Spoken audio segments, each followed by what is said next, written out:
ternyata modul 1.4. Untuk CGP itu ada 3 modul 1, modul 2, modul 3. Sekarang kami sudah masuk ke modul 2. Nah, ini modul ini masih diberi waktu seperti itu karena mungkin banyak hal atau kesibukan lainnya. Baik Bapak Ibu, kita akan mengenalkan budaya positif. Izin ya Bapak Pengawas. Di sini kita akan menanyakan apa itu budaya positif. Kira-kira Bapak Ibu ada yang tahu apa itu budaya positif? Ada yang tahu? Pak? Oh enggak langsung. Gara-gara bilang Pak, ya padahal Pak Uci ada loh. Ada yang tahu teman-teman apa itu budaya positif? Kak Iju? Baik, saya akan mencoba menjawab.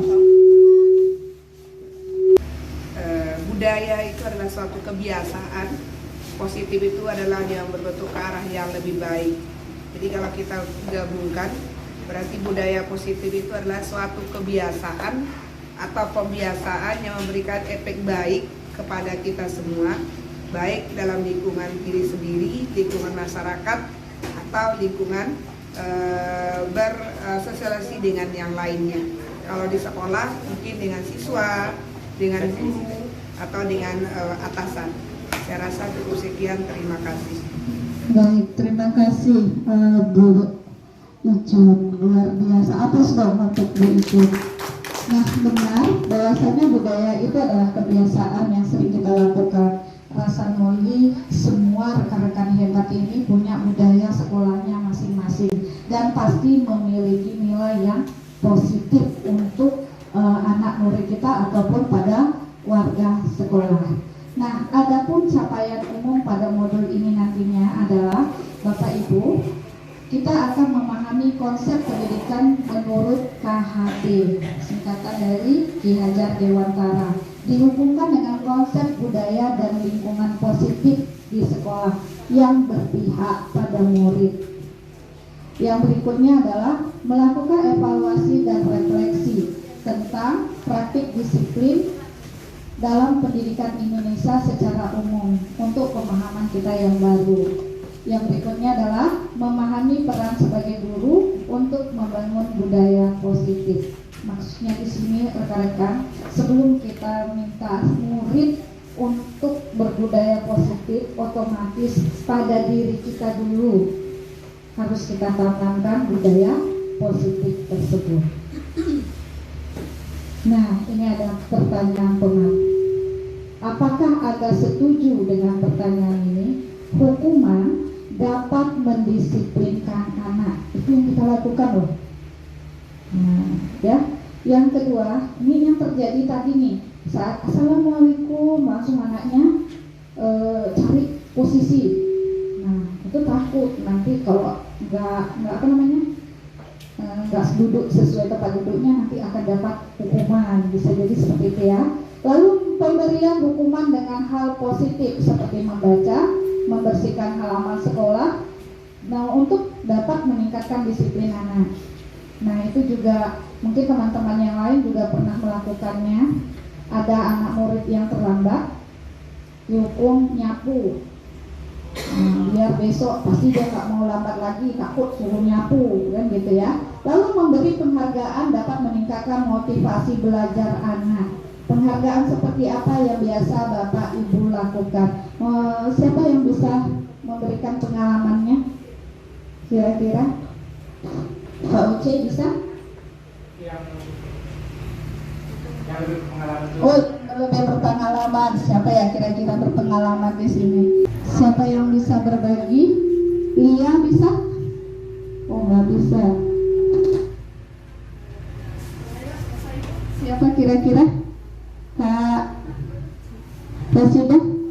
Boleh, ya. Silakan. Baiklah, biasanya kita akan memberikan motivasi belajar itu biasanya tepuk tangan lah yang kita berikan, aplaus kepada anak ibu yang bisa menjawab, yang bisa mengerjakan dengan baik. Itu yang biasa saya lakukan di kelas, gitu kan. Yang berikutnya kadang-kadang kalau dia memberikan, kita berikan satu penghargaan, biasanya bonbon satu gitu. Ini nak yang pintar menjawabnya, nih hadiah dari ibu. Jangan dilihat dari hadiahnya, tapi lihatlah dari kegiatan yang akan kita lakukan, yang anak ibu berikan, itu aja. Baik. Jadi menurut ibu sendiri, apakah ibu setuju dengan pernyataan ini? Ya, memberikan dengan positif membaca ya setuju. Karena meningkatkan literasi juga untuk anak yang terutama dia ada juga ya, kalau kita ada yang kelas di 97 itu dia belum bisa membaca tapi dia takut. Untuk kita dekatkan saja ya, pertama dapat info dari teman-teman, Bu itu 97 belum bisa membaca loh katanya. Jadi dia datang pas tahunnya kan, kita kan dari 7 8 belum pernah ketemu dengan dia. Pas kelas 9 ini pengalaman ya. Nah dekatkan, karena kita guru bahasa Indonesia langsung takut dia. Jadi setelah itu mencoba dari dua kalimat aja, nanti dia bisa. Oh ya, ini kasih tepuk tangan. Jadi saya setuju sekali untuk budaya membaca diberikan kepada anak. Terima kasih. Oke, terima kasih Bu. Kasih aplaus untuk ibu kita. Nah, mengasih aplaus itu merupakan penghargaan, bukan penghargaan yang muluk-muluk. Kalau anak TK mungkin diberi bintang. Kalau dia cantik, rapi dikasih 5 bintang. Kalau warnanya bagus tapi masih di luar garis, wah mungkin 3 bintang. Itu penghargaan. Nah, jadi Bapak Ibu setuju bahwasannya dengan 3 item ini akan menjadi budaya positif dalam kehidupan kita di sekolah nanti. Nah, di sini topik kita pada eksplorasi konsep ada 6. Yang pertama adalah disiplin positif, ada nilai-nilai kebajikan universal, terus ada teori motivasi. Bapak Ibu, kita memang banyak teori, prakteknya belum kita lakukan. Lalu ada keyakinan kelas. Nah, ini mungkin juga Bapak Ibu pernah lakukan. Kebutuhan dasar manusia dan dunia berkualitas. Lalu ada restitusi, 5 posisi kontrol, dan restitusi segitiga restitusi. Apa itu ya? Seperti itu pasti yang ngomongnya. Baik, kita masuk pembelajaran yang pertama, disiplin positif dan nilai-nilai kebajikan universal, Bapak Ibu. Nah, ada A, ada B. Saya minta tolong dengan Bu Sari dan Bu Ijun mungkin ya, atau Bu Desi karena sampingnya pas Bu Desi. Silakan Bu. Nah, Bu Sari itu tolong satu genggaman yang ada isi mungkin, entah kertas, entah apa, pokoknya ada yang ada di dalam genggaman Bu Sari. Nah, selanjutnya genggamlah benda tersebut dengan segala daya. Buatlah sebuah kepala. Nah, seperti ini loh. Bukan mau ninju ya Bu Desi ya, bukan. Lalu apa? Nah, Bu Desi mencoba dengan sekuat tenaga berbagai cara untuk meminta Bu Sari membuka kepalan tangannya ini loh Bu, isinya. Ibu Desi pengen tahu isinya apa. Nah, apakah dengan membujuk, apakah dengan mengancam, menghardik, merayu, menyuap, apapun itu bisa Ibu Desi lakukan agar kepalan yang ada di tangan Bu Sari terlepas. Bisa Ibu?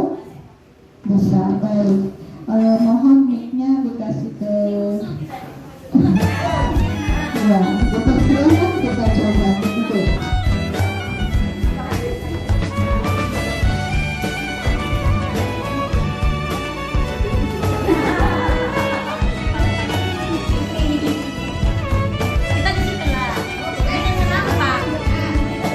Silakan kalau mau ke depan, silakan Ibu Sari.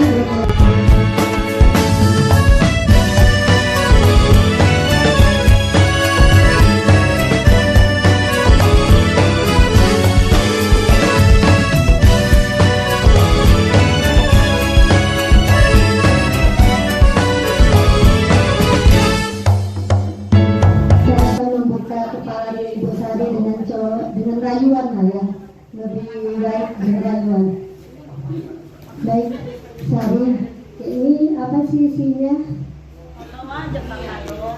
Tapi kita best friend. Ayo lah. Bukan lah. Ayo lah. Gitu ya.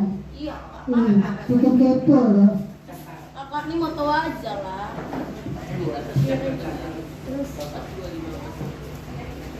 Desi lanjutkan sampai bisa terbuka. Bagaimana Bu Desi? Kalau ditinju bisa. Ya jangan pakai kekerasan. Sampai bisa. Boleh. Sari, ayolah. Ayolah. Itu lah ya. Nanti kalau nggak kasih sabar lagi. Kasih tapi nggak boleh. Ya boleh lah. Boleh yuk. Kadang Sama kalau dia buka lagi. Begitu ya. Sari saya kakak tapi Sari nggak mau buka ini. Ya buka lah. Nanti akan terakhir. Gak usah, Sari pasti ada duit kok kak. Kita makan miso. Mau nggak? Miso paling enak Sari loh. nggak mau buka ini. Ayolah. Buka lah. Kakak nanti Sari traktir loh. Kalau bangsa nih. Nggak apa-apa. Bangsa ya. Coba lah. Ya. Ayo, bisa. Jangan lah kak. Kakak cantik loh. Ini siapa yang baru? Oke, aku suka kata Sari dan Bu Desi, Masya Allah. Jadi ternyata gitu ya, Bu Desi merayu ya. Saya terbayang deh. Terima kasih. Baik, apa yang terjadi? Ternyata Bu Desi nggak mau membuka kepalan tangannya. Ya Bu Sari, itu kenapa? Bisa Pak Uci? Kenapa Bu Sari nggak mau buka kepalan tangan? Karena dua-duanya nggak terjadi. Kalau misalnya duduk nggak lagi. Nah, Belum ya, belum pas ya. Penguatannya, membujuknya belum ya Pak ya. Nah kalau Bu Sari sendiri kenapa belum dibuka Bu Sari? Masih besar.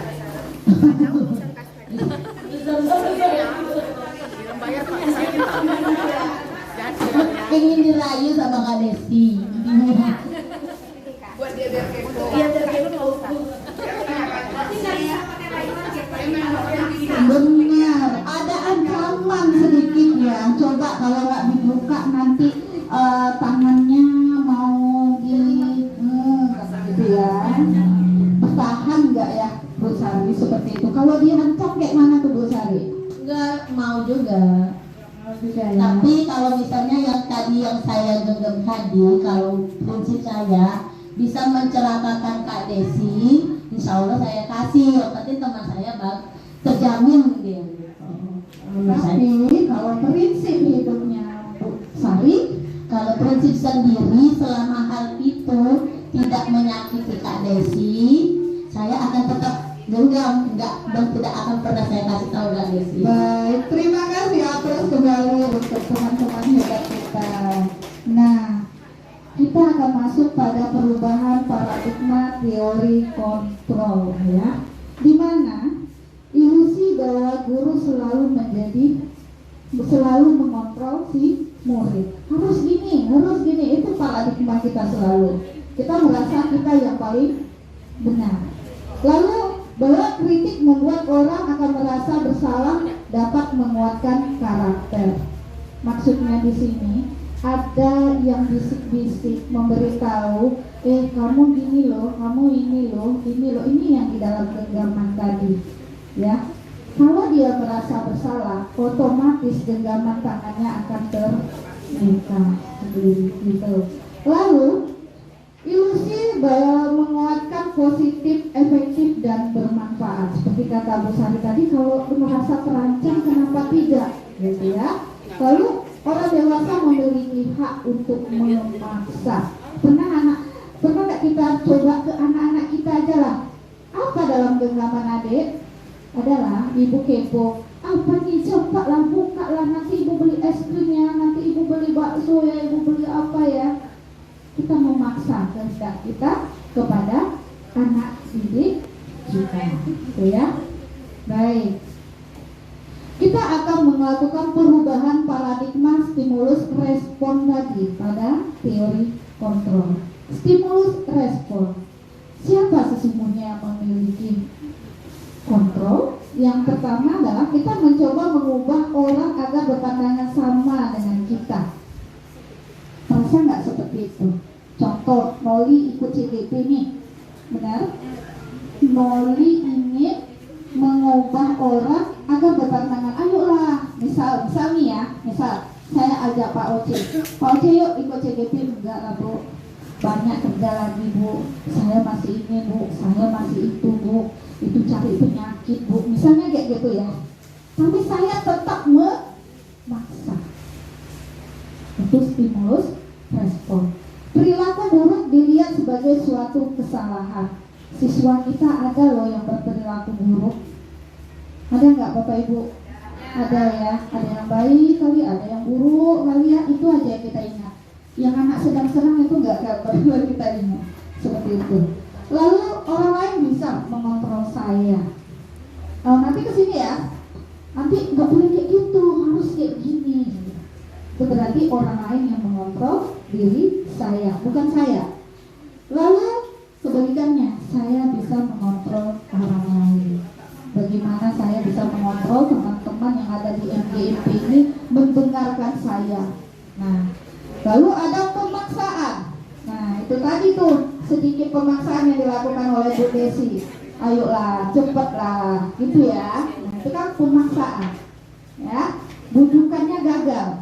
Kalau kita udah bujuk gagal, otomatis akan muncul lagi yang namanya pemaksaan.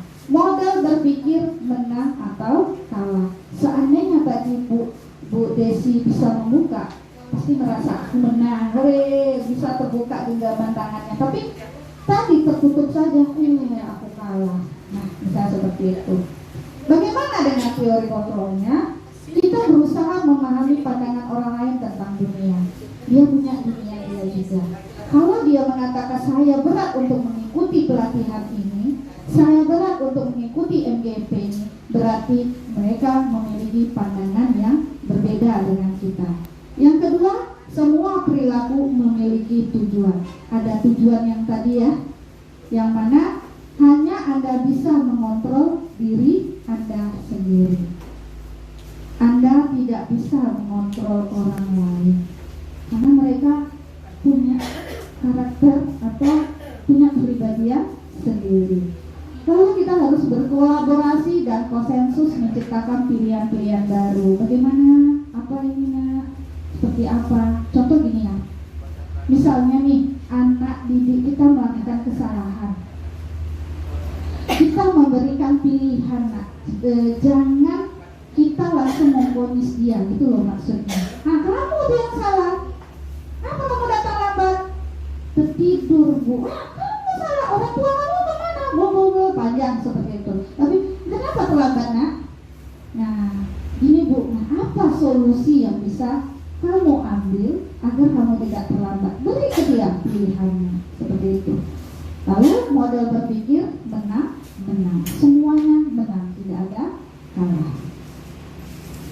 Ngomongnya gini loh, Bu Noli enak ngomong teori doang, coba terjun ke lapangan. Anak binsus enak gitu ya Pak Rabe ya. Anak binsus enak, bisa dikontrol seperti itu? Enggak seperti itu semua. Kita semua ada keunikan siswanya masing-masing. Seperti itu Pak Rabe. Mohon maaf ya Pak Rabe tidak menggurui. Lalu ada disiplin positif menurut Dr. William Bezer. Anda tidak bisa mengontrol orang lain, hanya Anda yang bisa mengontrol diri Anda sendiri. Pada makna disiplin. Di sini kita harus menggali potensi kita agar tercapai tujuan mulia.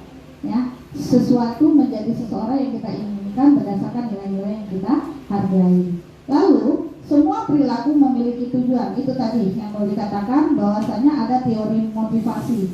Yang pertama, untuk menghindari hukuman. Anak baik itu tujuannya agar dia tidak kena hukum. Udah baik-baik aja, dengar aja katanya. Nah, seperti itu. Lalu untuk mendapatkan imbalan. Wah, kalau seandainya saya melakukan ini nanti saya dapat reward loh. Ya.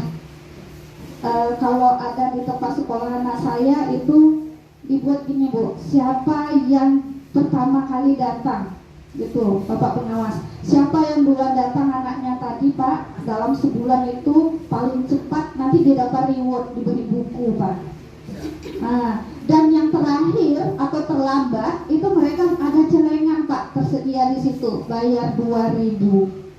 Jadi reward yang dia dapatkan itu dari kawan-kawan dan dari dia juga sebenarnya. Seperti itu ya Pak ya.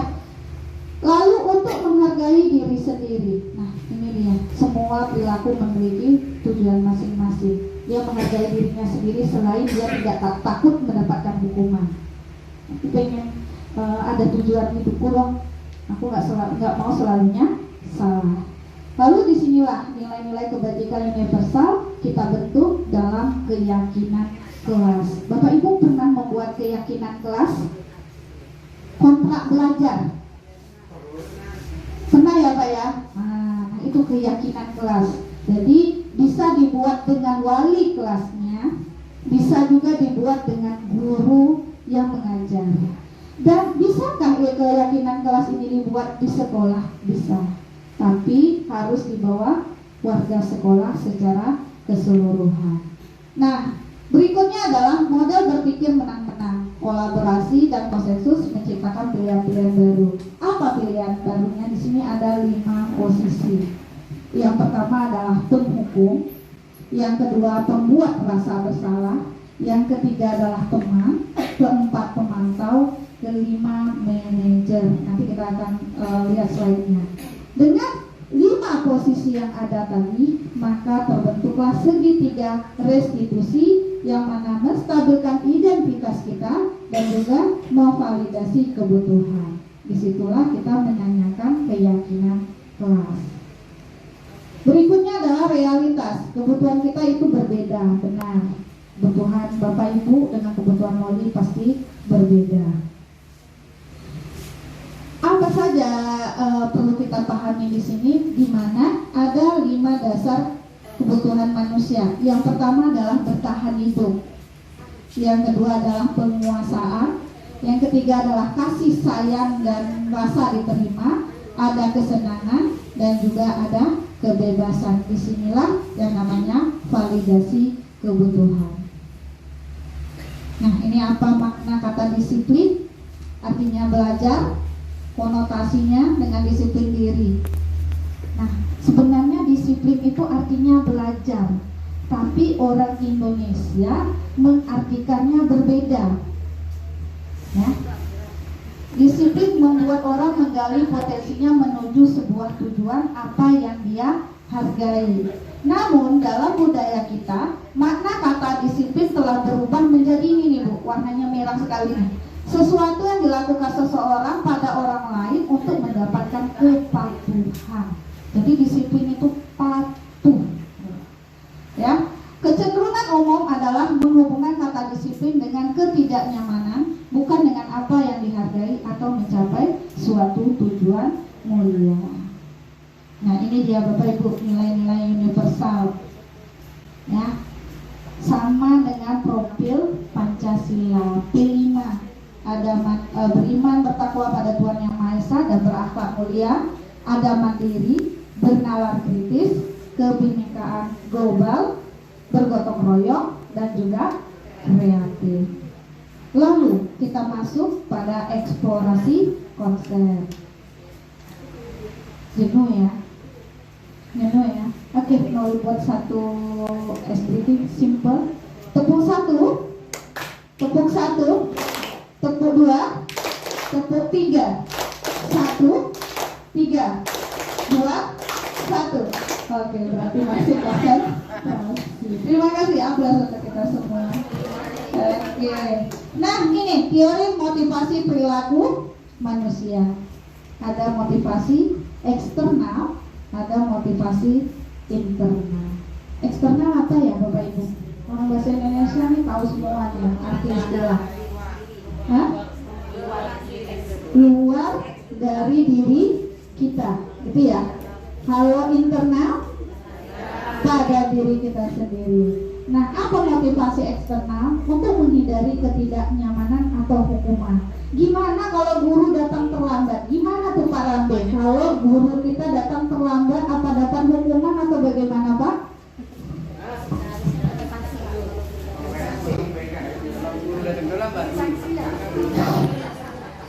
Nah, ini jadi tontonan bagi siswa ini. Kalau guru yang terlambat, maka siswa pun lebih terlambat kan? Kalau guru kencing berdiri, murid kencing berlari kan? Kira-kira begitu. Jadi kira-kira begini, pantunnya gini nih. Gunung Daik di Pulau Lingga. Gunung Daik, Pulau Lingga itu double singkat.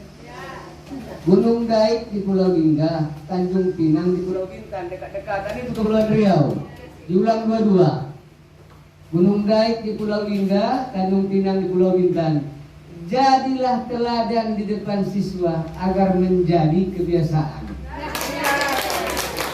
Jadi kalau tidak teladan kita Bu, ini yang dicontoh siswa. Guru aja terlambat, kan begitu. Tapi kalau kita tepat waktu, setidak-tidaknya mereka akan berpikir terlambat. Kira-kira gitu Bu Soli. Makasih hapus dong untuk Bapak Penas. Jadi bukan untuk menghindari ya Pak, bukan untuk menghindari hukuman, saya nggak nyaman, tapi kita beri tauladan dulu ya Pak ya, juga pada diri kita. Nah, anak-anak ini kan contoh nih, seperti kata Bapak tadi, guru kencing berdiri, anak kencing berlari. Nah, jadi mikir ya gimana kencing berlari, nggak usah dipikirin. Jadi jangan kita hanya ingin saya ini takut kena hukuman nih, kalau udah 2 kali datang terlambat dapat SP dari kepala sekolah atau ditungguin ya Pak Rambe ya, kepala sekolah dan nunggu di gerbang tuh Pak, deg-degan itu Pak, tengok jam itu Noli itu Pak. Noli nggak sengaja kemarin jamnya ternyata yang berbeda dengan waktu Indonesia Binsus Pak, WIB. Noli ikutnya jam modern. Tahunya sekali lihat udah jam 7 kurang, masih aman kata Noli. Rupanya sampai di sini kepala sekolah udah di gerbang Pak. Merasa tidak nyaman. Mau nggak mau masuk juga Pak, senyum aja ya Pak ya. Misi Ibu, izin Ibu gitu ya. Itu yang namanya menghindari ketidaknyamanan itu rumah. Untuk mendapatkan imbalan dari orang lain. Nah, kadang ada ya Pak ya namanya reward untuk guru yang guru berprestasi lah di dalam sekolahnya. Datang tepat waktu, datang paling cepat, pulang paling lambat. Wah, itu saya cari gurunya seperti itu. Disayang oleh anak-anak murid. Ya. Gimana? Menjaga sekolah. Oh, menjaga sekolah. Pulang gimana? Oh, rewardnya tepuk tangan aja, wah nggak jadi lah kalau kayak gitu Pak Oce. Oh gitu, iya. Inilah guru terbaik kita selama 1 bulan ini, datangnya cepat, pulangnya lambat. Pak Oce, tepuk tangan, gitu ya Pak Oce ya. Sekali dalam hati kita bangga. Alhamdulillah dapat juga Wak Ribut dari tahun berapa sampai tahun berapa ini baru dapat kan gitu ya. Tak apa-apa, daripada enggak ya Pak ya, buat itu penting. Kalau menghargai diri sendiri, sebenarnya intinya itu kita menghargai diri kita. Kita memanage waktu kita. Oh datangnya sekian, jam sekian, ini harus datang. Jadi jangan kita udah aja lah, taklah situ, SP lah, itu udah pesimis dari diri kita. Dalam mau dicampakkan awak kemana-mana lah, ikhlas awaknya pula, gitu ya, nggak boleh kayak gitu. Tapi kita berusaha seperti teman-teman tadi. Maaf ya, Noli bukan apa ya. Tadi teman-teman ada yang datang sebelum jam 2. Itu kenapa? Dia menghargai dirinya sendiri. Kadang kita ada datang gini loh, saya nyuruh anak juga, cepatlah nak, ibu tak sabar, mau cepat-cepat aja, ibu sabar nak, sabar betul, tapi waktunya yang nggak sabaran, waktu itu tetap berjalan. Nanti sampai di sekolah masih ngos-ngos, gitu ya, belajar udah push-up please, kata anak murid, kawannya udah gitu ya. Nah, atau gurunya yang datang terlambat, lonceng udah bunyi, bawa tentengannya, kalau perlu bawa troli karena banyak nih yang mau dibawa. Kepala sekolah wakil udah nengokin, alamak, mana lah jalan yang bisa dilalui selain di situ ya. Pernah ngalami ya? Nah ini dia, Bapak Ibu kenal ya siapa itu ya? Iya, tapi beliau nggak kenal kita karena beliau udah nggak ada. Ki Hajar Dewantara. Apa itu merdeka? Menurut Ki Hajar Dewantara, merdeka itu artinya tidak hanya terlepas dari perintah, akan tetapi juga cakap dalam memerintah diri kita sendiri. Kan kita sering dengar nih, Indonesia merdeka tahun, oh masih ingat, kirain udah lupa, masih konsentrasi. HUT sekarang yang keberapa? 77. Alhamdulillah masih ingat, masih konsentrasi. Nah, kadang kita bilang ini, Indonesia udah merdeka loh, kok kita masih gini-gini juga. BBM naik loh, gitu ya sekarang ya. Mana arti merdeka itu, bla bla bla bla. Tapi ternyata menurut Ki Hajar Dewantara pada dunia pendidikan, merdeka itu adalah cakap memerintahkan diri sendiri. Sombong dong orangnya ya? Oh enggak juga. Kadang ada konsep loh, dia berjalan sendiri dibilang sombong. Ya baik Bu Jum ya, lancar lah dia lagi nih, dia lagi itu. Biarin aja Ibu, biasa itu. Kalau mau maju itu banyak sekali perintangan dan hambatannya. Apa itu restitusi? Restitusi adalah proses menciptakan kondisi bagi murid untuk memperbaiki kesalahan mereka, sehingga mereka bisa kembali pada kelompok mereka dengan karakter yang lebih kuat. Sehingga restitusi itu juga merupakan proses kolaboratif yang mengajarkan murid untuk mencari solusi untuk masalah mereka dan membantu murid berpikir tentang orang seperti apa yang mereka ingin jadi dan bagaimana mereka harus memperlakukan orang lain. Guru-guru ini, silakan Pak. Guru-guru ini kadang gini loh. Kalau Pak Oce, Pak Oce kalau berikan soalnya, apa itu pantun? Mau nggak nunggu Pak? Menunggu jawaban anak? Enggak, pasti langsung jawab. Iya. Iya Pak. Atau mau dicoba nih, Bapak Ibu atau anak-anak Ibu, tahu apa itu pantun? Tahu itu pantun? Tahu. Nah apa itu pantun? Diurin semua. Dan itu kalimat tanyanya Bu. Menurut kamu pantun itu apa ya? Ya, baru dia mau, itu pun susah. Jawab aja lah kan, salah pun gak apa-apa. Kita kan kayak gitu, ya iya aja. Ya satu dia jawab, jawab budak nih gitu ya. Nggak mungkin, kita nggak boleh melontar kayak gitu. Sehingga saat kita tanya lagi nggak mau jawab loh. Nanti dijawab salah ada lagi. Gitu. Iya, apalagi dibully. Nah itu lagi apanya sekarang ini marak-maraknya. Nah, apalagi kalau yang jawab rupanya salah, itulah kau sok-sok hebat, jangan gitu. Nah guru ini yang tipinya nggak sabaran kadang. Apa itu pantun menurut Ananda? Apa itu pantun?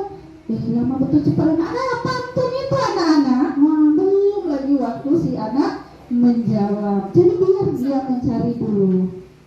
Jadi restitusi itu mencari persoalannya itu masalahnya dia. Berarti dia yang bisa mengatasinya, Bapak Ibu. Dia macam mana mau mengatasinya Bu Noli? Dia masih kecil lagi Bu Noli. Kita ajarkan dia seperti itu.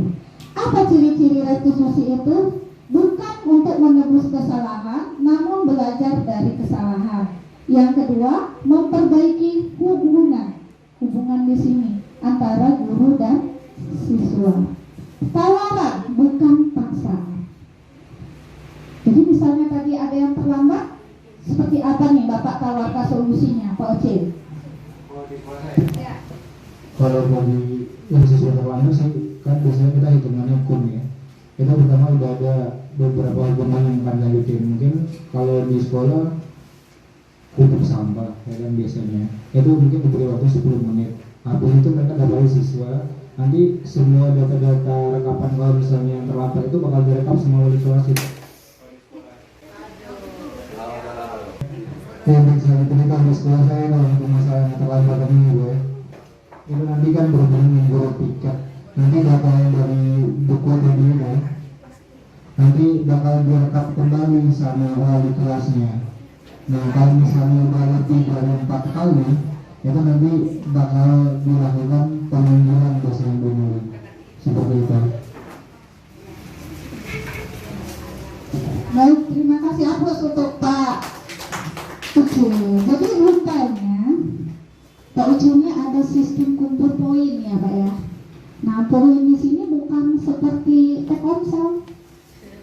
Kumpul poin nanti dapat ya souvenir atau ada nantinya imbalannya seperti itu ya Pak ya. Terima kasih. Jadi dia tawaran bukan paksaan. Kalau Ananda tadi datang terlambat, kita tawarkan dengan dia. Kok bisa terlambat nak? Gimana kalau besok lagi terlambat seperti apa nih? Itu kita tawarkan dulu dengan dia. Ya Pak ya. Lalu restitusi menuntut untuk melihat ke dalam diri kita. Kita lihat, saya ini seperti apa ya? Saya ini gak hebat-hebat kali. Saya ini seperti ini. Jangan merasa pesimis selalu. Mencari kebutuhan dasar yang mendasari tindakan. Kita cari dulu kenapa dia terlambat. Oh ternyata dia anak pertama nih Pak Rambe. Dia 8 bersaudara. Yang paling kecil ibunya baru siap melahirkan. Nah, berarti kan ada sesuatu something dengan si anak. Something wahnya benar. Oh salah nih. Pengawas orang bahasa Inggris. Izin ya Pak kalau salah ngomong ya. Nah seperti itu. Jadi ditelusuri anak nih tadi. Jangan marah aja kita dengan anak. Ternyata setelah ditanya, kamu ngapa malam-malam Bu? Adik yang satu rewel, yang satu nangis. Ibunya kayak mana? Ibu kan yang kecil Bu. Ayah mana? Ayah masuk si Malang Bu. Jadi kamu yang jaga adik. Iya Bu. Semangat ya nak ya. Tapi besok gimana caranya biar Ananda tidak terlambat seperti itu. Jadi jangan kita marah-marah gitu ya. Sulit sebenarnya, memang sulit. Karena merubah sesuatu itu tidak semudah kita membalikan telapak tangan. Restitusi diri adalah cara yang paling baik. Berarti kepada diri kita sendiri. Restitusi fokus pada karakter bukan tindakan. Berarti kita ingin anak tadi bertanggung jawab dengan tindakan yang dia lakukan. Lalu mengembalikan siswa yang berbuat salah pada kelompoknya. Jangan disalah-salahkan. Karena anak ini suka membuli sekarang. Kalau lihat kawannya salah, Pak pasti senang, bahagia ya. Nah, apalagi itu teruslah yang dieksposnya. Mengapa tidak peraturan saja? Mengapa harus keyakinan kelas? Nah, pertanyaannya ini. Mengapa kita memiliki peraturan harus menggunakan helm bila mengendarai kendaraan roda 2? Kenapa Bu Izul? Nah, ini jauh nih ya.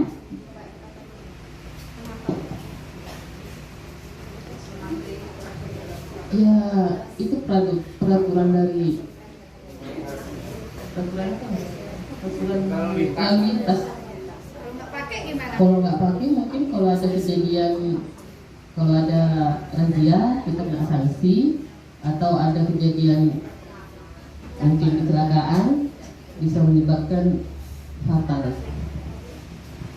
Niatnya baik ya, aku selalu untuk Ibu Saudara.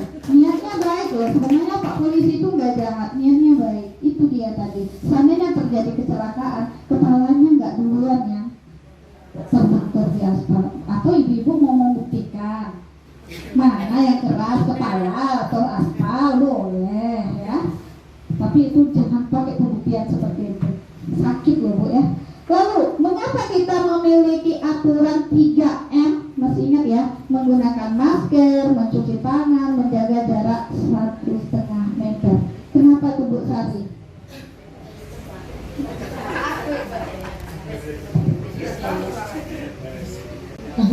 Ini nggak ada pilihan sih ya, walaupun salah ya. Kalau menurut saya, kita ini kan masih berhubungan dengan COVID ya.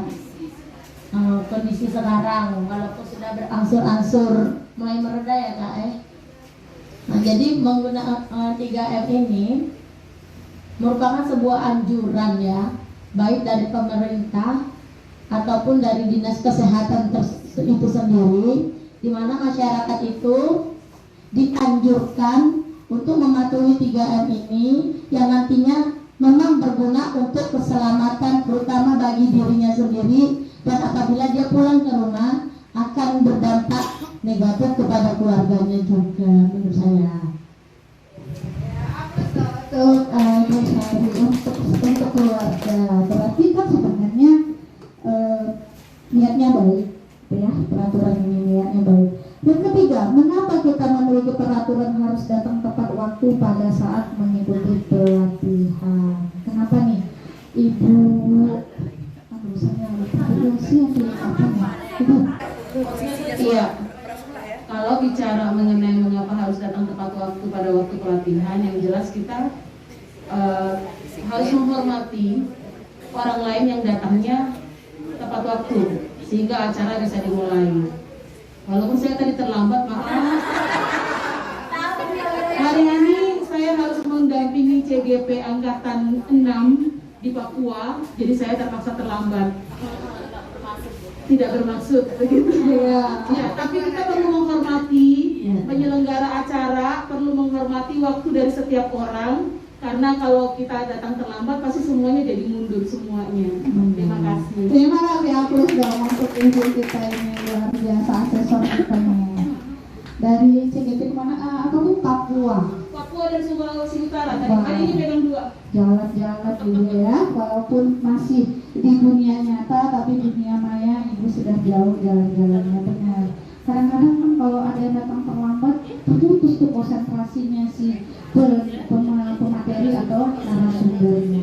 Gitu ya. Untuk mendukung motivasi intrinsik kembali ke nilai-nilai atau keyakinan yang lebih menggerakkan seseorang dibandingkan mengikuti serangkaian peraturan. Nah ini dia Ibu, budaya positif yang kita buat dulu awalnya dari peraturan kelas, lalu ada keyakinan kelas, kemudian akan menciptakan sebuah lingkungan yang positif, maka tumbuhlah sebuah budaya positif.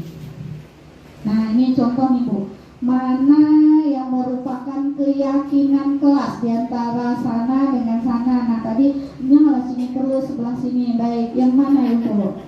Ini bisa lewat nih. Nah silakan Bu Yuli. Yang kesepakatan kelas aja. Ibu sebelah kanan. Sebelah kanan sini. Baik. Alasannya Bu? Oh yang sebelah kiri. Sebelah kiri ya, saya tidak konsentrasi. Alasannya mungkin ada peraturan di sana, datang tepat waktu, mengucapkan salam, menjaga kebersihan sekolah, berdoa sebelum dan sesudah kegiatan, aktif dalam pembelajaran. Di situ mungkin bisa diikuti oleh seluruh siswanya. Terima kasih Bu Yuli, aplaus untuk Ibu Yuli. Jadi Bu Yuli berpendapat bahwa sebelah sinilah yang dinamakan keyakinan kelas. Setuju Bapak Ibu? Setuju? Siapa yang tidak tadi, mari kita temui dia. Kenapa Ibu? Silakan Ibu. Terima kasih. Menurut saya lebih sepakat kepada kesepakatan kelas yang dari posisi saya di sebelah kanan. Kami guru dan murid yang saling menyayangi.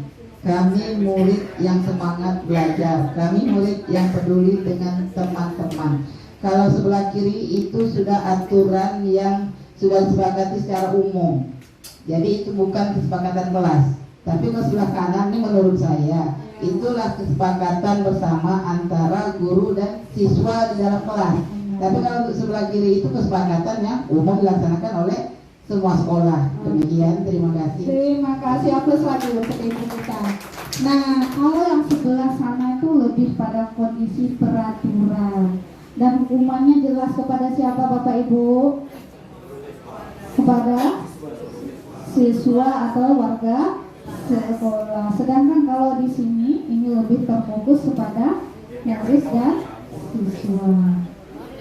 Oh, murid dengan siswa sama, masih konsentrasi rupanya. Kirain Mami udah ngamblak. Maksudnya gini, kalau yang ini kita kan memberikan sebuah keyakinan kepada murid-murid kita. Kita saling menyayangi. Di sini salah satu menyayangi itu bisa jadi kita menjaga kebersihan kelas. Jadi jangan ada kata-kata yang seperti modelnya kalau di bahasa Indonesia seperti perintah gitu ya Ibu Yus ya.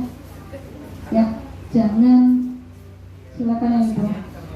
Lalu kami murid yang semangat untuk belajar, otomatis di sini juga aktif dalam pembelajaran dan tertib. Apa katanya? Seperti itu. Jadi yang Ibu pilih adalah bagian A, bagian B, sedangkan Ibu pilih bagian A. Oke, next. Kegiatan pendalaman keyakinan kelas. Ini ada tabel T, ada tabel Y. Wah, ini bahasa Indonesia pakai seperti ini juga ya. Molly milih bahasa Indonesia biar gak ribet seperti ini. Rupanya jumpa juga. Hormat, kami meyakini bahwa sangat penting untuk menghormati semua orang, barang milik orang lain. Bekerja, kami meyakini bahwa sangat penting untuk mengerjakan segala pekerjaan atau mengikuti kegiatan yang telah ditugaskan. Sedangkan diterima dan dimiliki, kami meyakini bahwa sangat penting untuk merasa diterima pada satu kelompok dan saling peduli satu dengan yang lain. Pernahkah kita merasa di dalam satu kelompok kita diabaikan? Adakah rasa diterima di sana? Tidak. Dalam kelompok loh. Kita kan sering juga nih ya, kelompok. Kadang-kadang ada yang ngomong gak dipeduliin, itu tidak ada seperti dia rasa diterima atau dimiliki dalam kelompok. Nah, ya, ini tabel-tabelnya sebenarnya diberi kegiatan ini, tapi kita lewati saja. Seperti ini, Bapak Ibu. Pada tabel Y ada kata terdengar, berlaku, terlihat. Satu orang berbicara. Yuk, aku bantu. Kita bisa selesaikan ini bersama. Terima, tolong ya. Permisi, boleh saya pinjam? Nanti akan segera saya kembalikan. Betul.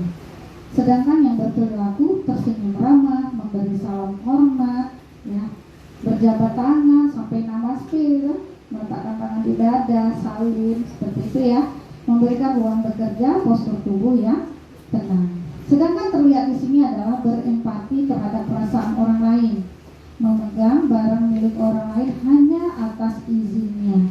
Maksudnya mau minjam pena jangan langsung ambil, permisi dulu. Karena di bahasa Indonesia itu ada 3, pendahuluan, isi, penutup. Pendahuluannya ada pena enggak? Pendahuluan. Isinya pinjam 1. Tapi penutup itu jarang terjadi. Jadi hak milik itu yang susah. Kadang lupa berterima kasih, itu yang diajarkan.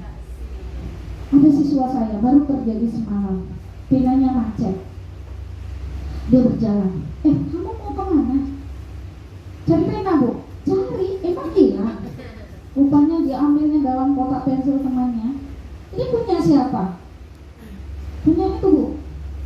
Terus kok kamu buka? Bolehnya, Bu, dengan dia tuh, Bu. Tanya dulu. Tanya, boleh pinjam?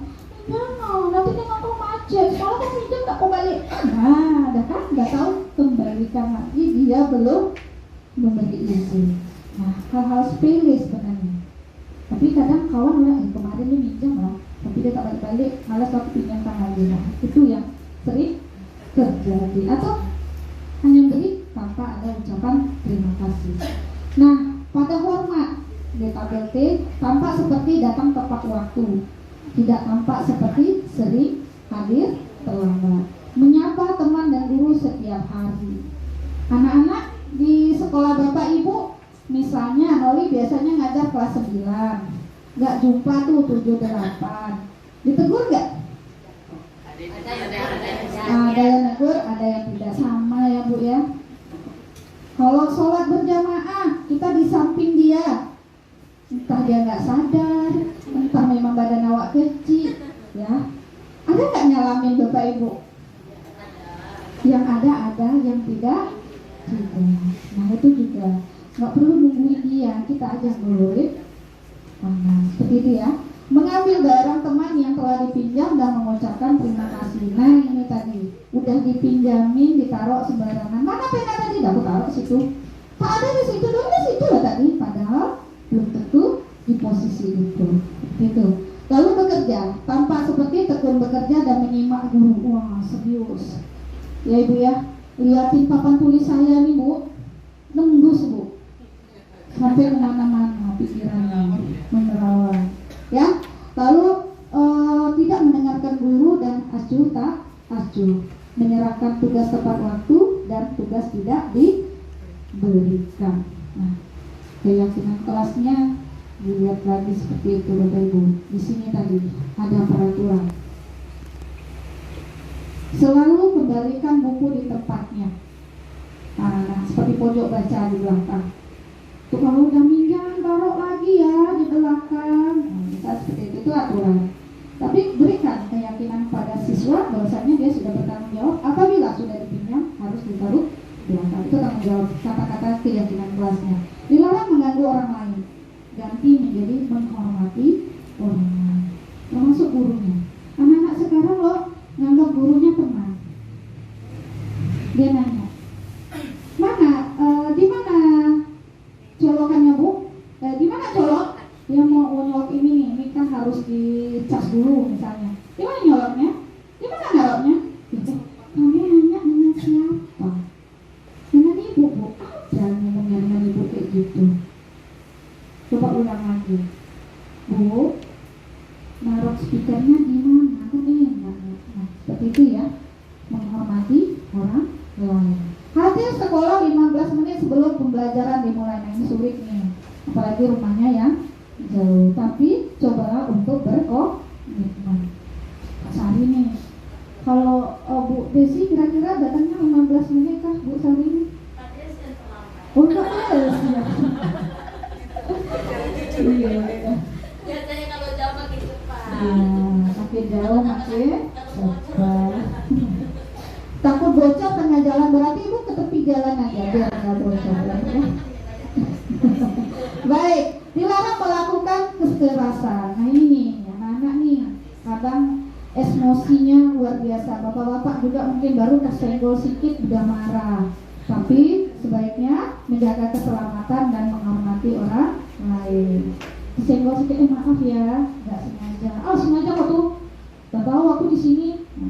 Masa badan aku sebesar ini nggak nampak? Ya kadang-kadang kan nggak fokus ya berjalan. Dilarang menggunakan narkoba.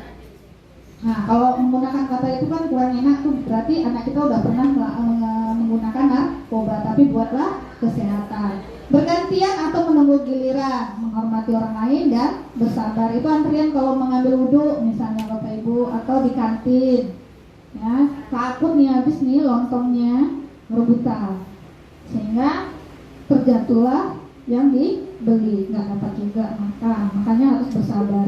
Gunakan masker kembali, berarti menjaga kesehatan dan keselamatan. Jangan berlari di kelas atau koridor, tetap kita harus menjaga keselamatan. Tapi nama anak-anak ya, makin dilarang makin wah itu dia. Makanya kita harus buat keyakinan kelas seperti ini ya, betul ya. Oke. Gampang ini sebenarnya.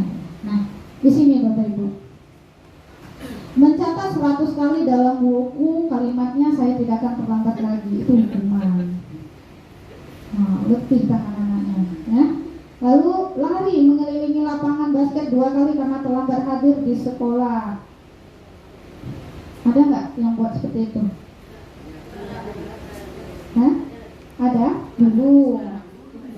Sekarang nggak ya? Kalau sekarang main masuk aja Bunda. Kalau terlambat siswanya bagaimana Bunda? Tetap diproses. Seperti apa prosesnya Bunda? Mohon linknya teman-teman ada di situ. Ayo.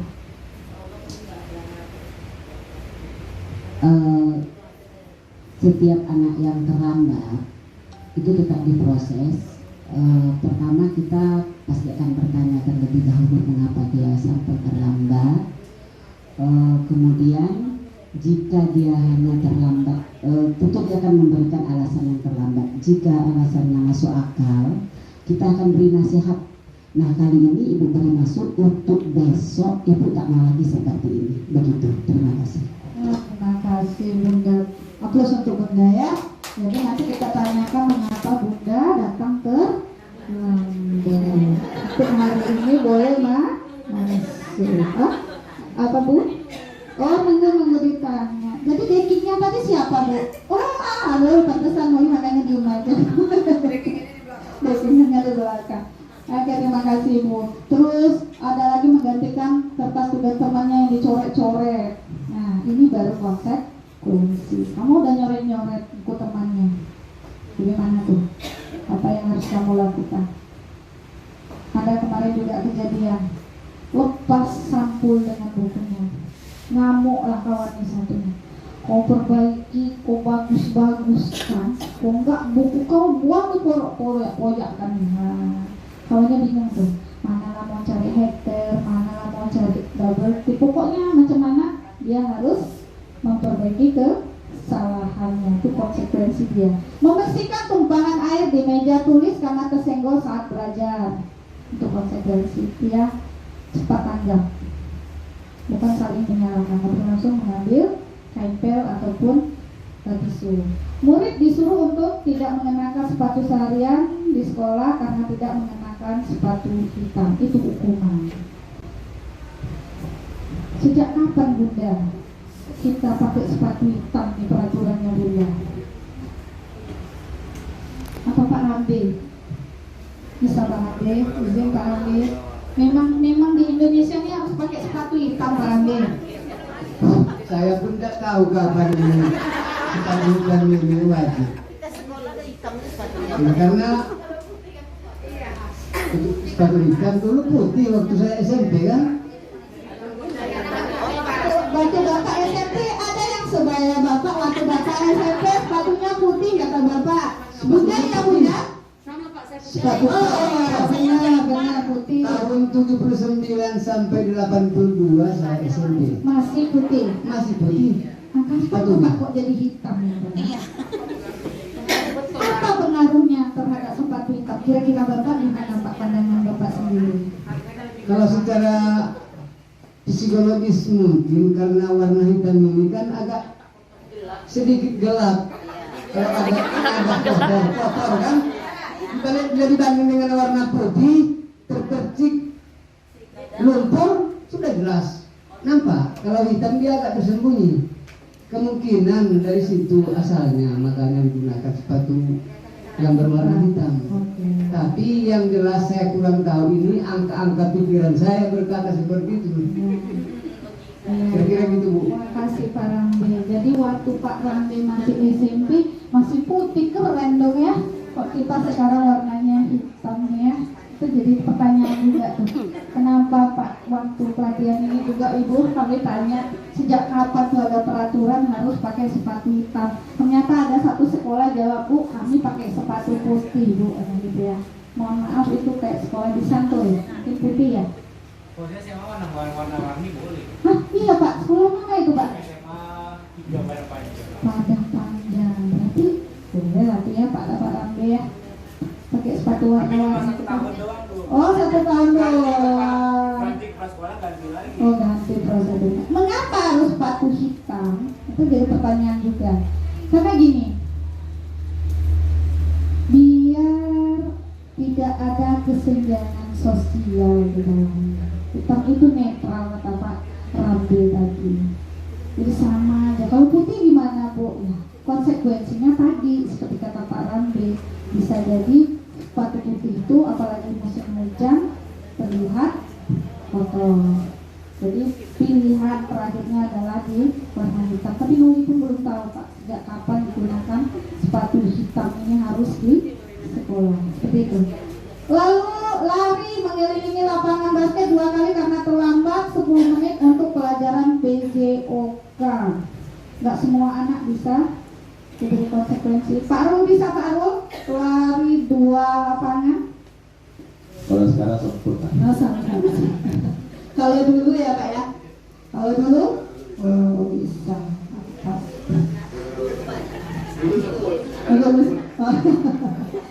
Baik, nah ini dia perbedaan hukuman dengan konsekuensi. Bapak Ibu bisa lihat di situ, sesuatu yang menyakitkan harus terjadi itu hukuman. Seperti lari tadi, hukuman. Sesuatu harus terjadi itu konsekuensi. Kalau terlambat, mungkin dia pakai baju agak lama, ya ganti baju. Kadang ada kawannya, lihat kawannya ganti baju, dia sibuk gula mengganggu, kan ada gitu. Oke, terlambat. Lalu membuat anak jadi sakit, baik fisik maupun hati untuk jangka waktu yang lama. Manusia ini kalau ada perbuatan tuh ingat, kira-kira nih, Pak Lambe nih, kira-kira Pak Lambe, waktu Pak Lambe SMP, masih ingat nggak hukuman apa yang pernah Bapak ingat sampai sekarang? Yang berkesan Pak?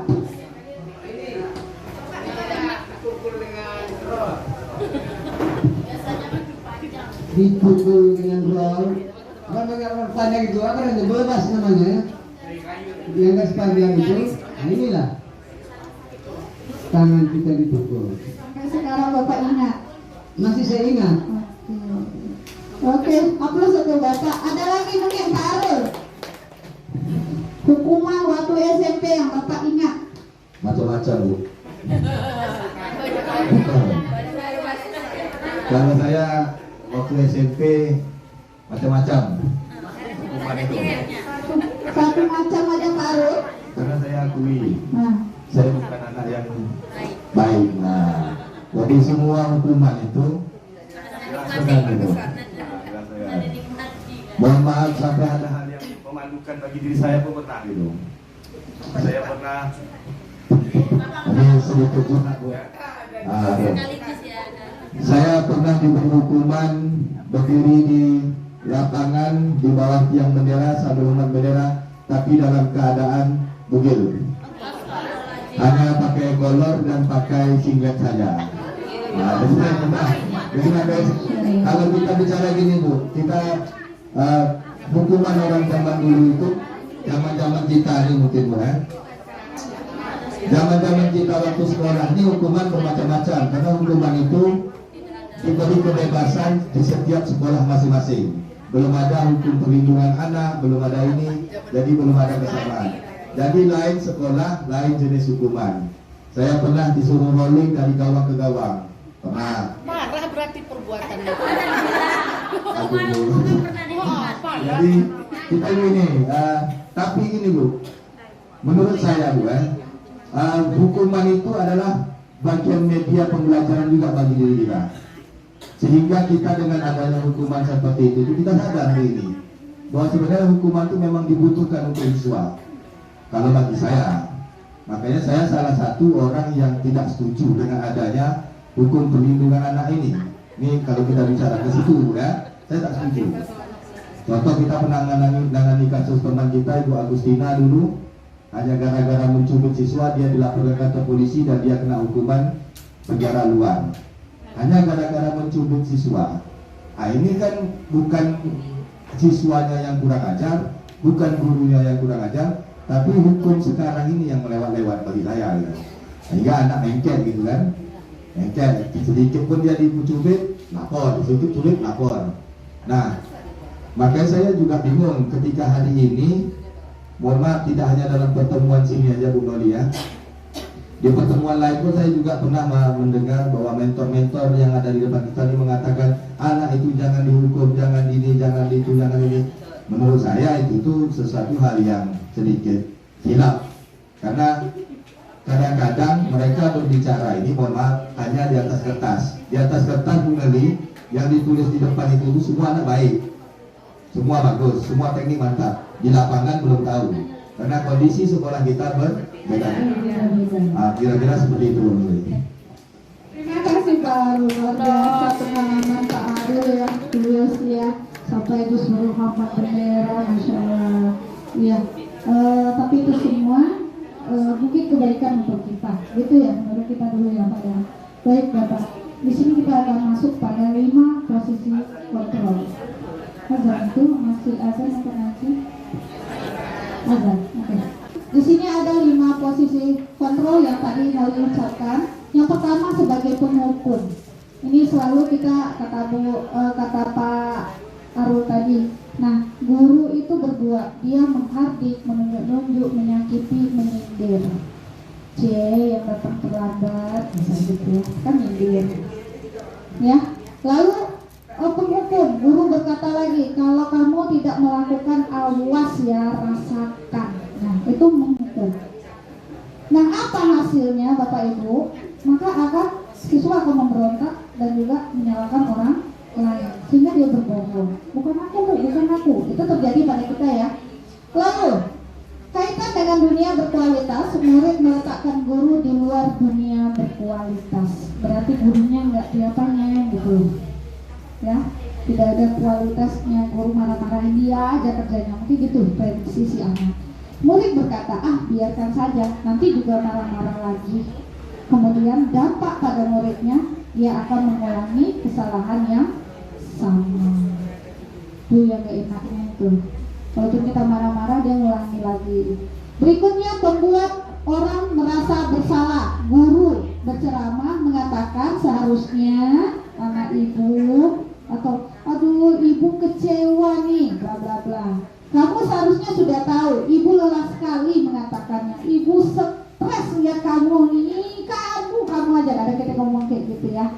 Nah, lalu hasilnya apa? Menyembunyikan, menyangkal, dan akhirnya berbohong.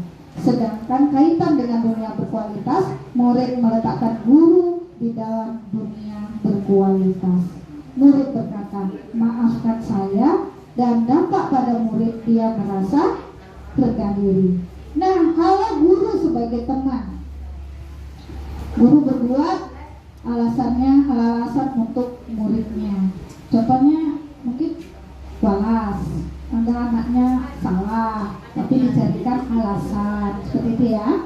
Lalu ayolah lakukan demi ibu, misalnya nunjukin anak nih mau ikut lomba. Masa di kelas ibu tidak ada, ayolah nak. Masa dari kelas kita nggak ada, itu berarti kita merasa mereka adalah teman.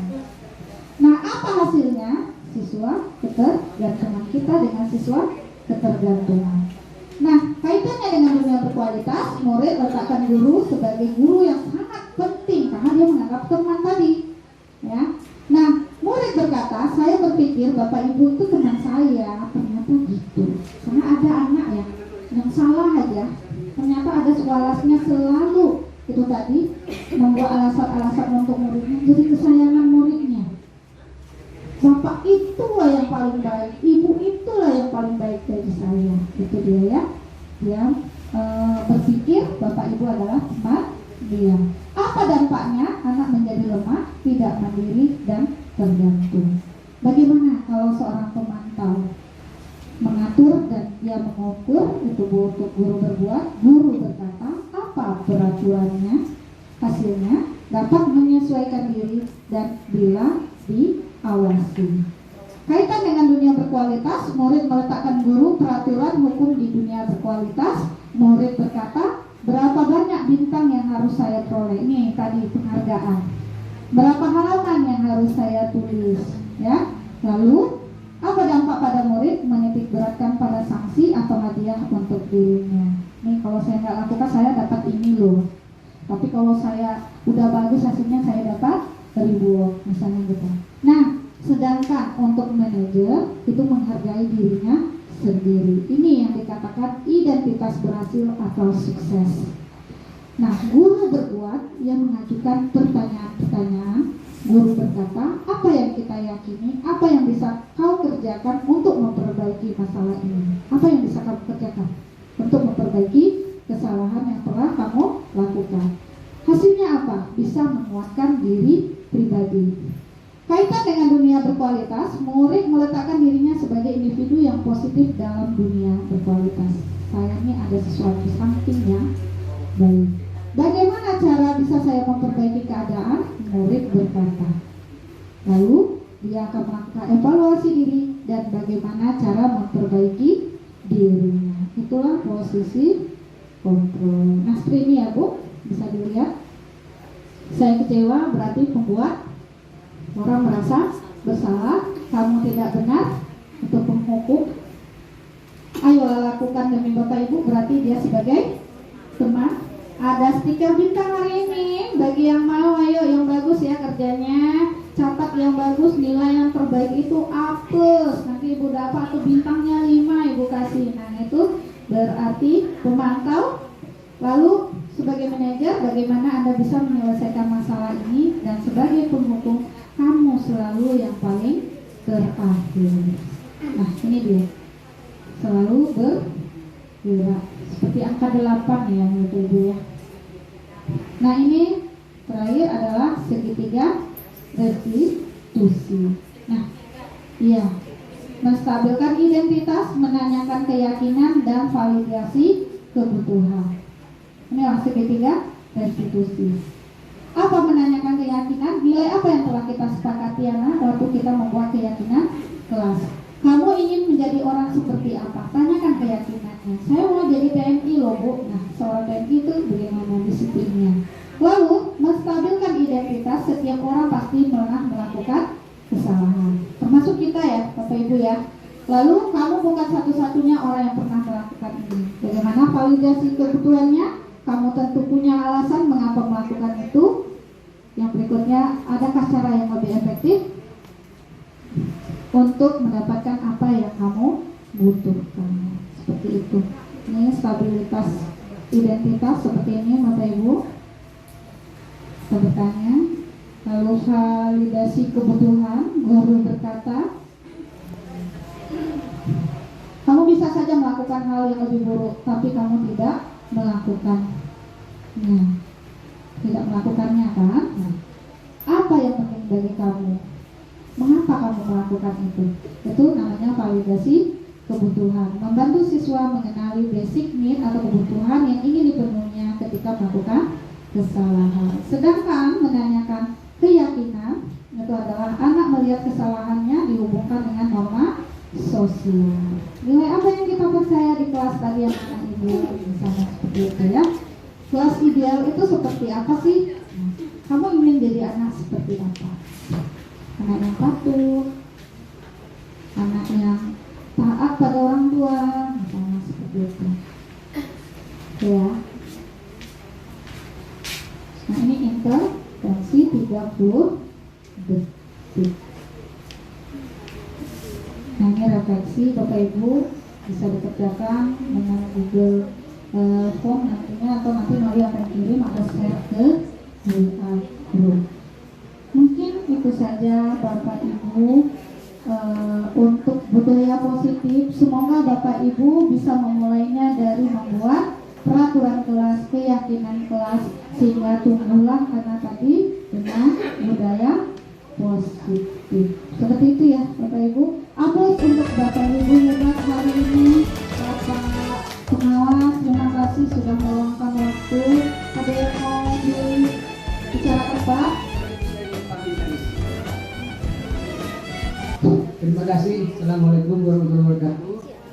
Sudah banyak yang dipaparkan oleh narasumber dengan guru-guru yang kategori milenial seperti ini. Kalau saya ini guru-guru tua. Namun kuncinya semua bahwa pendekatan seorang guru itu tidak sama dengan pendekatan zaman dulu lagi, main kekerasan. Tadi sampaikan hukuman itu ada, saya lihat di YouTube itu guru yang menghukum anaknya selalu terlambat, yang lain melempar, dia bilang hari ini saya terlambat. Setelah di akhir-akhir dia sampaikan hari pertama saya terlambat, ibu saya di rumah sakit. Hari kedua saya begini, rumah saya lagi parah sakit. Hari ketiga saya terlambat tak datang sekolah karena ibu saya sudah meninggal katanya. Baru terharu seluruh kelas, nangis. Intinya bahwa anak yang terlambat itu jangan langsung kita vonis, kita selidiki secara pelan-pelan dulu apa yang menyebabkan dia datang terlambat. Mungkin ada hal-hal yang sifatnya sangat penting, urgen, sehingga kita tidak salah mengambil kebijaksanaan. Kira-kira begitu. saya sebenarnya mau lama di sini, tapi karena ada tugas di kantor. Namun demikian, saya ucapkan terima kasih kepada ibu-ibu secara umum, karena bapaknya sedikit, yang telah ikut berkontribusi demi pendidikan Kota Dumai, seperti pantun berikut ini. Kalau Tuan ke Bukit Tinggi, tolong bawakan kerupuk sanjai.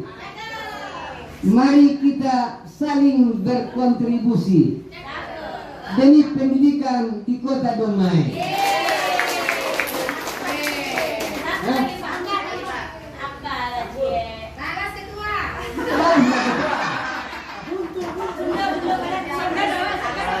Kan sudah, ya apa kan sudah berkontribusi, sama berkontribusi. Lain kali saya datang lagi saya buat pantun banyak, ya. Oke, demikian saja. Terima kasih. Mohon maaf bila penyampaian saya ini agak sedikit ceplas-ceplos. Tapi bukan maksud saya seperti itu. Saya masih sayang dengan profesi keguruan ini, karena dengan profesi ini yang akan mengangkat anak-anak bangsa kita menjadi bangsa yang siap bersaing di era globalisasi seperti ini. Demikian, terima kasih. Assalamualaikum warahmatullahi wabarakatuh. Iya Pak, terima kasih. Hati-hati di jalannya Pak ya. Terima kasih Bapak Ibu yang sudah meluangkan waktu. Mungkin walaupun sedikit, tidak sedikit sih, tidak panjang kali lebar, luas mungkin ya. Tapi masih ada yang pengen ditanyakan nanti, bisa di dalam WA seperti apa dan bagaimana. Nanti dibuat besok kita juga bisa membantu kita. Mungkin ada silap salah, mari masih belajar di Yesi. Mohon maaf, mungkin kawan-kawan yang lain masih ada kesulitannya. Mulai akhiri, Assalamualaikum warahmatullahi wabarakatuh. Selamat sore. Nggak pakai pantun. Nggak panjang. Kalau pakai pantun, kita cepat ikat. Lebih cepat lebih baik.